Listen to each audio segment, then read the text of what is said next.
and all that, right? So if you paused it, right, there you go. Starting now. Okay. It's already started. So knock the door harder. Good. Hello, hello. So what I want the dog to learn is what are the rules when someone comes to the door. So the dog's just excited, running around. What I'm going to do is I'm going to get his lead. Oh, he's trying to shoot. Luckily the bag was closed. And I'm going to bring him to the door with me. Knock the door again. No. If he goes to do something I don't want, which in this case was the barking, my first thing that I want to do is say that you're not doing that. And that's where you got that bit of back chat. I'm doing that. Okay, because his habit is to control this door. Knock the door again. Good job. So it's very important that when I'm meeting someone that he's beside or behind me, not in front of me. Okay? Then when I go to meet the person, no. He has to be beside, he can be curious to it, but he's not controlling it. Okay? And when he greets, when he sees or hears, he's going to try and get excited to move forward. No. I'm just using the leash to help move back. Good. Hi there, Zara. How are you? Can you come? And we're waiting for him to be a bit calmer. Here what I'm going to do is I'm going to make him lie in his bed before he gets to see Zara. Okay? So I'm making him work for her affection. Because a guy should always work for your affection. That's what it is, right? So here, charcoal. So, charcoal, please. Good. Okay, you can come in. I want you to just have a wee seat. Nice. So what I said was, no, good. When he went to go and do his habit of bark at the door, I very calmly got the leash, picked up the leash, gave him, no, we're not doing that. And then I put him into more of a heel position, opened the door, welcomed her in. Now notice how the leash is. So the leash is on, but it's just there was a backup, extra guidance. Okay, good job, buddy. Then I bring Zara in.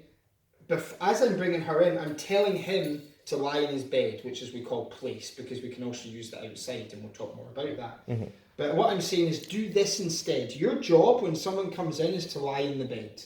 That's your job. Your job is not to go and jump all over them, or to be all barky, or to bite them, or anything else. Your job is to lie in your bed. That's your job. And until you're invited out of the bed. Does that make sense? So already now I want you to go and sit over there. Purely because like when I came in, remember he was like all anxious and he wanted to be beside one of you. Well, in this case, one of you now. Right? He would want to be right beside you. So what I'm teaching him is he has to stay in his bed. Alright? So I'm increasing the challenge, which is dropping the leash. Good job. But it doesn't mean, just because we've sat down, it doesn't mean you come out of the bed. Just because I dropped the leash, it doesn't mean you come out of the bed. Alright? Now, when I'm teaching place command, if he comes out the bed without my permission, I'm not going to even give him a poke, or I'm not going to be harsh, I'm not going to be big punishments, but I am going to disagree. I would be like, no, back into place. The place is all about, I want him to have a foundation of being positive, of being happy, okay? Where rather than, no, you're bad, get to your bed. I'm not wanting to teach that, but what I am wanting to teach is do this instead. So I know you would normally want to eat that person, or I know you would normally want to jump on that person, or I know you would normally want to be beside me in the bedroom, or I know you would want to normally be beside me when I leave, but you can. But the next best thing, lie in your bed. And you'll feel awesome with it, okay? So this is much nicer, much more relaxing, alright?